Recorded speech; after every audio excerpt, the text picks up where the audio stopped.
There were 17 different comic books published with a cover date of April 1938 in the United States. Comics on Parade #1 debuted by United Feature Syndicate with a cover date of April 1938. This popular new series would run 17 years, lasting 104 issues. The first issue featured Tarzan by Hal Foster, Captain and the Kids, Little Mary Mix-Up, Abby and Slats, Ella Cinders, Bronco Bill, Little Abner, and many others. The cover features of all the main characters posed together, including Tarzan. This is one of the most important comic book series debuting in 1938. It was the second longest running title ever for United Feature Syndicate and their second ongoing title. Funny Pictures Stories Laundry Giveaway. This is a no-number one-shot published by Centaur Publications in 1938. It is a promotional comic. A copy of the comic would normally have been printed with the name of a local laundry on the covers and inside, but this was one of the copies that was used to promote the idea to the laundry owners and has the generic Your Laundry name printed on those locations instead. The comic is 16 pages. It is not clear if this promotional version is scarcer than a finished one with the laundry name printed on it, and which version the Overstreet Price Guide refers to. The contents differ from the regular issue of this series with the same cover. Feature Funnies #7, published by Quality Comics, cover date April 1938. The Clock, Dixie Duggan, Jane Arden, Gallant Knight, and Ned Bryant are some of the feature characters. Parts of this issues are reprinted from Wags comic. This is the UK edition published by Editors Press Service. Issue number 36 and issue number 65. Some of the highlights include Mickey Finn on the cover, drawn by Lank Leonard. And Gallant Knight is a 4-page story written and drawn by Vernon Henkel. This historical title features Tyrone Neville as the Gallant Knight in his first appearance. And this is reprinted from Wags UK edition, issue number 64. Lollapalooza returns in a 4-page story written by writer-artist Rube Goldberg, and it reprints the Frank J. Markey Syndicate strip. The superhero The Clock returns in a 5-page story from writer-artist George E. Brenner, featuring The Clock and Captain Kane, and this reprints from Wags magazine as well. Hawks of the Seas is a 4-page story from writer-artist Will Eisner. The historical story features Hawk and the villain Carlos, and it is reprinted from Wags UK number 34. Clip Chance at Cliffside is a 5-page story from writer-artist George Brenner using the alias Scott Sheridan, and it features the first appearances of the characters Clip Chance, Slim, Chink, and Bart. Funny Pages, Volume 2, Number 7, published by Centaur Comics, April 1938. This is the second issue from Centaur, and it had just taken over the title the month earlier. This issue features numerous funny strips, westerns, etc. There is a Billy Wright pedigree copy of this issue. Funny Picture Stories, Volume 2, Number 7, from Centaur Comics, April 1938. Gerber calls this issue scarce, estimating between 20 and 50 copies exist in any condition. The cover art is by Fred Schwab. Grin and Laugh is a 1-page story written by Kermit Jadaker under the alias Kermit Ray, with art by Ray Gill, also signed as Kermit Ray. The humor title by Ray Gill, born March 11th, 1918, lived until April 1st, 1984. Ray Gill was an American comic book writer, artist, and editor for Funnies, Inc. on a great many features between 1937 and 41. He did his early scripts for Centaur Comics titles, while also providing art for the feature Pals and Pastimes. He wrote and illustrated fillers for Lev Gleason's New Friday imprint in 1939.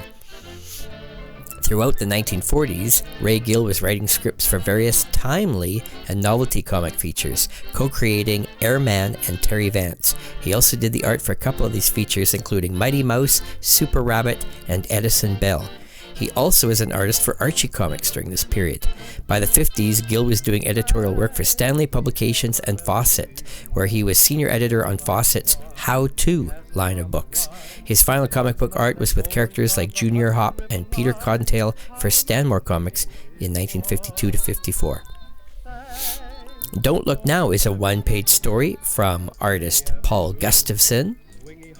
And Gustafson also gives us Laughing at Life, a 1-page story where he signed his initials PG. And also Phony Crimes is a 5-page strip from Paul Gustafson. Insurance Ike is a 1-page story from writer-artist Jack Cole. Charles Biro gives us Rough House Annie. Paul Gustafson also gives us Nothing But the Truth in a 1-page story. Jim Comes Through is 5 pages, written and drawn by Maurice Gutworth. Gutworth was a Golden Age comic artist working through studios like Chesler, Eisner, Iger, and Funnies Inc. Early work includes Centaur features like Doc Doyle, Lucky Doyle, Master Detective, and Sky Menace. He drew, among others, Dr. Frost in Prize Comics, and worked on Archie features like Bentley of Scotland Yard, Secret Assignments, and Silver Fox.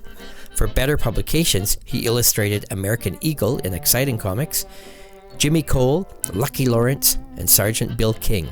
He was the creator of USA Comics' first female super patriot for Quality Comics.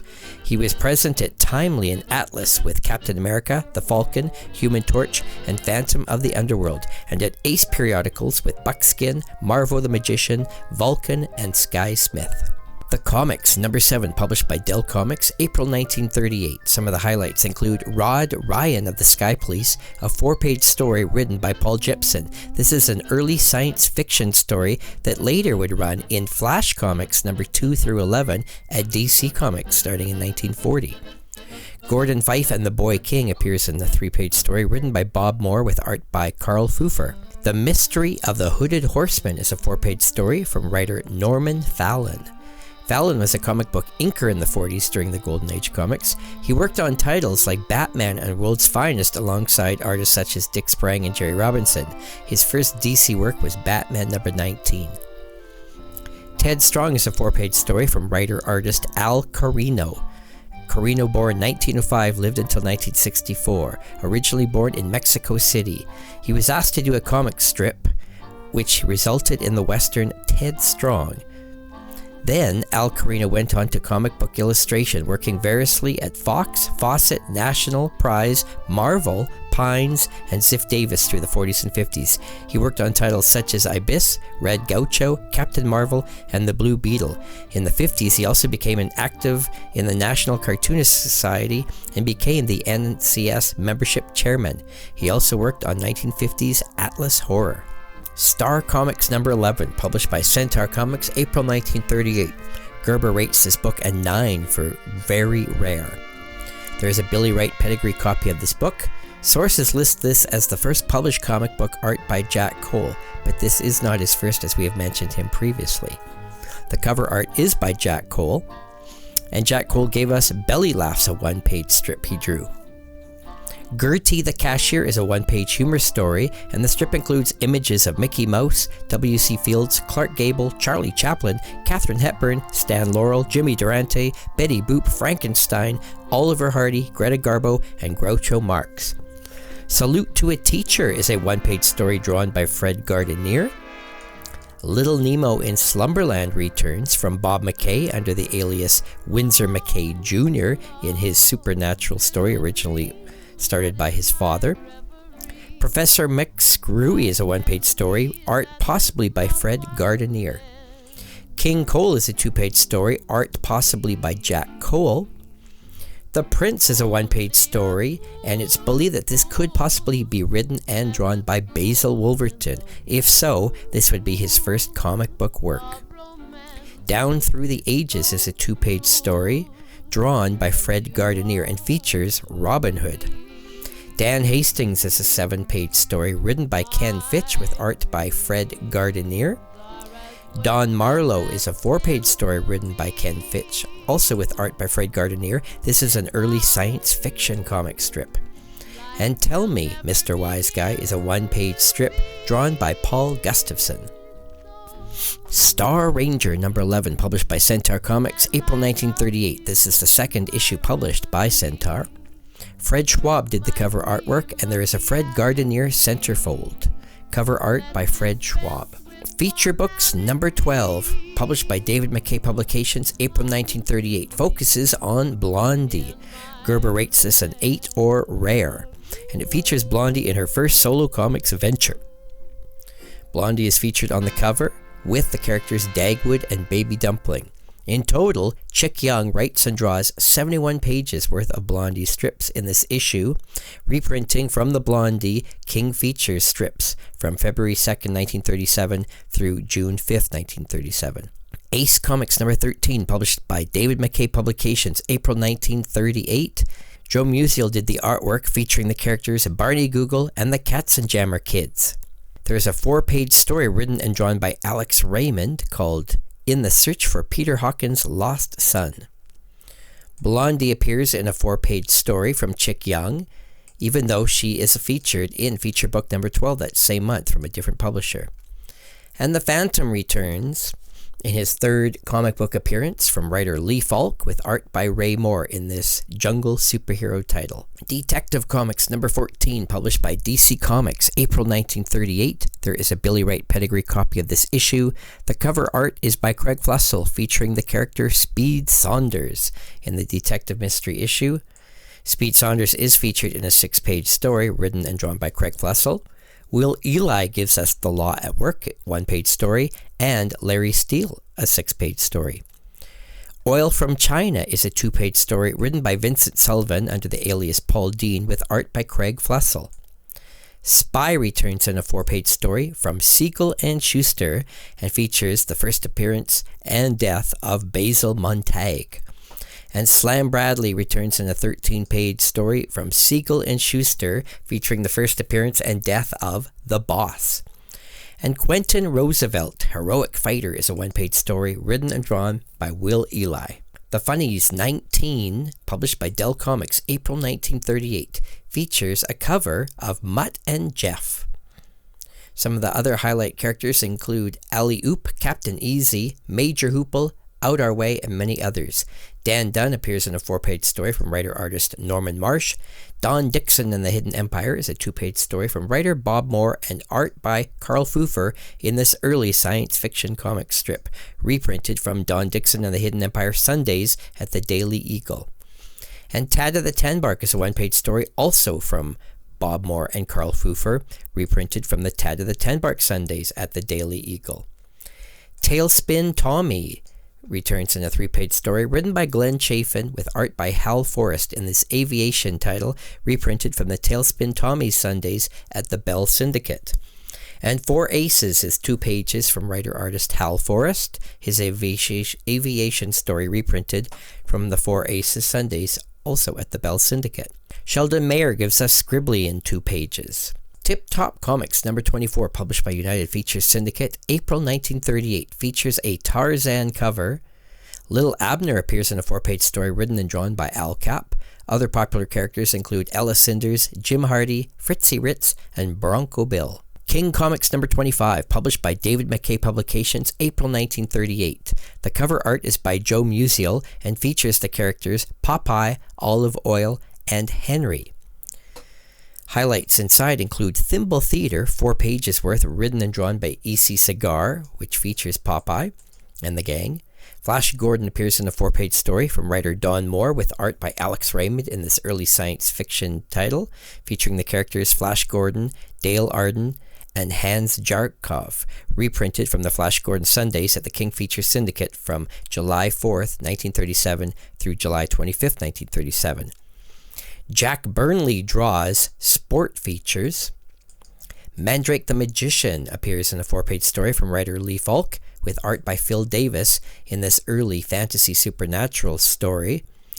And it's reprinted from the Mandrake the Magician Sundays at King Features Syndicate, dated July 4th, 1937 through July 25th, 1937. Popular Comics number 27 from Dell Comics, April 1938. At this time, Maxwell Gaines is the editor and Sheldon Mayer is the assistant at Dell Comics. All Chicago Tribune strips will move to a new title starting next month, so we'll find that this is the last issue of the Chicago Tribune strips in this issue. The cover features the Gumps, Harold Teen, Smitty, and Little Orphan Annie. Dick Tracy appears in a 4-page story written and drawn by Chester Gould in this detective mystery, reprinted from the Dick Tracy Sundays, dated March 7th, 1937 through March 28th, 1937. The next appearance of Dick Tracy would now be in the new title Super Comics number 1, starting next month. Little Orphan Annie appears in a 4-page story from Harold Gray from the Little Orphan Annie Sundays, originally printed February 28, 1937 through March 21, 1937. The next appearance would be in Super Comics number 1 next month.